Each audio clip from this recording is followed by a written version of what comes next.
like to introduce our county CAO, Carol Huchingson, who will have a few words for us. Here she comes.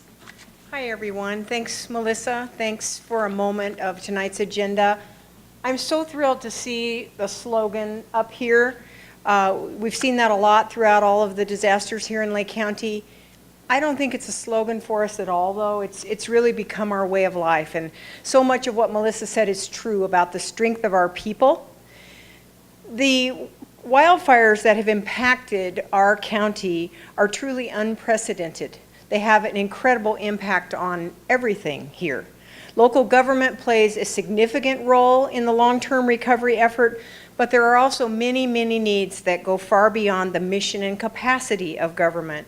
And I continue to be amazed, actually through the last 4 wildfire seasons, I'm amazed about Lake County's ability to come together as one community in times of great trial.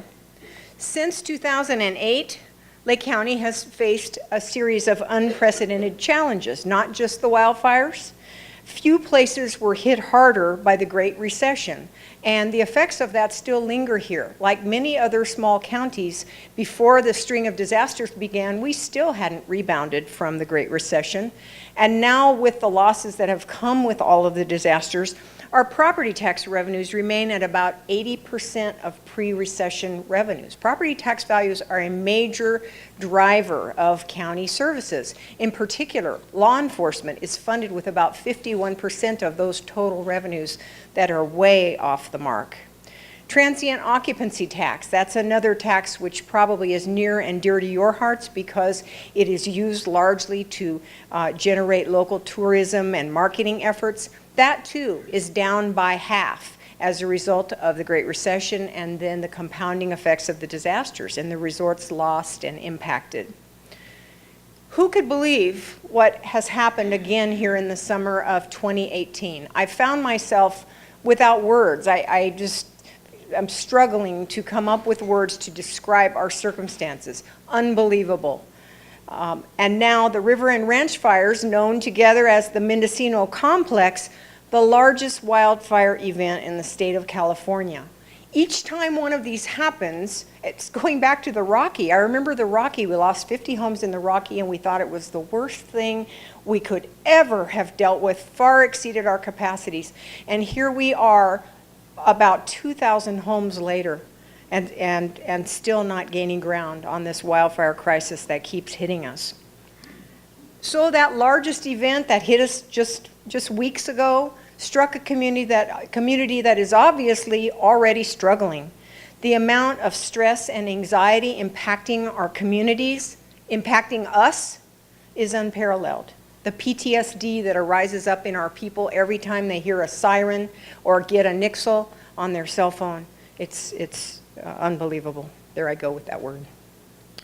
The repeated disasters that began in the summer of 2015 have destroyed nearly 1,950 local homes. That is about 5.5% of Lake County's total housing stock. To lend some perspective with that, our housing stock loss is more than twice the per capita losses sustained in the horrific North Bay firestorm of 2017 in Sonoma County, where they lost 2.5% of their housing stock. So in Lake County, we've lost twice the housing stock compared to Sonoma, and Sonoma is a county that has many more resources to rebound and recover. Our property tax base, which I mentioned earlier, and a number of other revenue sources have been decimated. And one solution that we attempted to make possible, which I think is of particular interest to this group, is support for the creation of a local tourism improvement district. Many of you probably remember that back in April we hosted a tourism stakeholder meeting, and it was focused on finding solutions for better marketing and tourism promotion activities. Absent a stable funding source, this particular year, we used some of our very limited marketing funds in the county to launch what we all have hoped would lead to better outcomes for local tourism. If passed, the Tourism Improvement District would lead to an assessment that would be added to local lodging each night's stay, and the funds collected would be administered by a board comprised of local stakeholders. To us, this sounds like a win-win. It puts the decision-making about how to spend tourism promotion dollars in the hands of a board that knows that field best. But now we're concerned that this effort may not pass. Originally, it appeared we had an adequate number of stakeholders in the hotelier industry to support this, and the table seems to have turned. And there is a component of stakeholders that do not support it at this point. If you have any influence with those folks, I would encourage you to reach out. Help us. Do what you can to keep the Tourism Improvement District on track, because it can be at least a partial solution for what we need. So help us try to find a way to make it work, even if that means some form of compromise.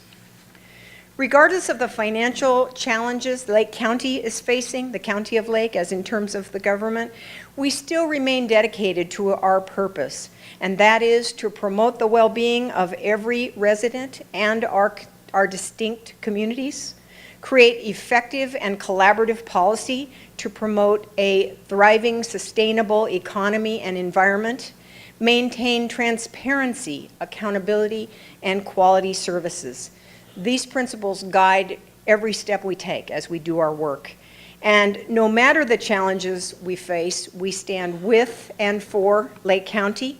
With the energy that is brought to a room like this tonight, together we can reimagine what is possible here in Lake County. Together we can build a brighter future here. Thanks again.